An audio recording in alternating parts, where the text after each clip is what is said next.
Well, Mark Gray is joining me now to discuss some of the highlights of esports. Mark, it's hard to imagine 36 million people, I think May said, tuning in to watch this. Tell us what the draw is here. Well, it speaks to the millennials. You know, this is clearly a millennial movement. I think what has happened is they have grown over the last 25 years with the proliferation of technology inside the video gaming consoles. You can now play against people around the world. That creates a bigger audience. Much like you see in team sports, people want to mimic what they see in television and what have you. And I guess what you're seeing right now is this is growing because these guys have seen people play video games. They've learned how to play them, and it's just become a phenomenon that's unbelievable. So it's gone from like $1 million prizes and six-figure salaries now for playing video games from when, you know, I think I played, and I'm dating myself here, Pac-Man back a long time ago. Yeah, I'm from that Pac-Man, Centipede, Galaga generation myself. So you're right. It has changed a great deal because you can compete and not in situations like this. You got people who are gaming that are gaming, you know, if you're in New York, you can game with somebody in San Francisco. If you're in San Francisco, you can game with somebody in Beijing. Mm-hmm. It has created this international audience, and there's a worldwide technological sports explosion. And this event has really taken it to the next level.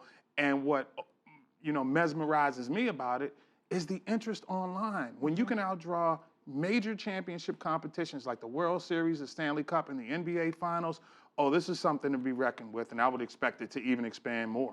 So the Riot Game operators, League of Legends, they're owned by Tencent, obviously this Chinese company.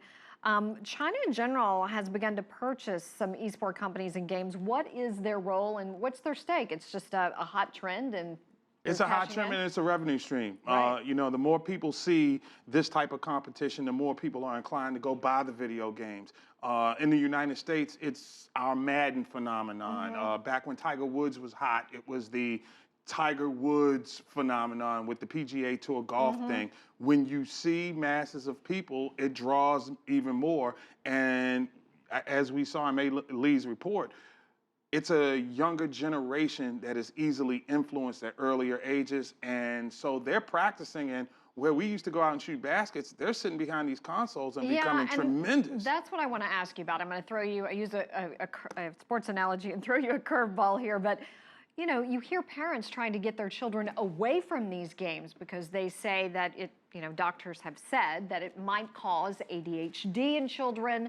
You know, they become lazy, they're stuck on these video games as opposed to playing outside. Where does the rubber meet the road on this? That's a very good question. I mean, it really comes down to the individual discipline of the people who are competing at this level. I mean, you have a lot of kids around the world we see that are being raised by these video games. So on the one hand, it does for the elite level, and I can't believe I'm saying this, the elite level pro gamer, that's one level of athlete, if you will, that can be looked upon as an expert. However, you got people that will be influenced who aren't as good, that it could lead to the obesity, the health issues, and the things that you talk about. So it's going to be interesting to see. I know in the United States, there is a push to get kids out and active in outdoor activities. You know, keep gym in school, things like that. I'm not quite sure if that's going on around the world, and that's something that's going to have to be dealt with in various places on the planet. All right. Well, Mark Gray, thank you. So interesting to watch, and I've witnessed it as well, and it's a phenomenon. Something else for sure. Thank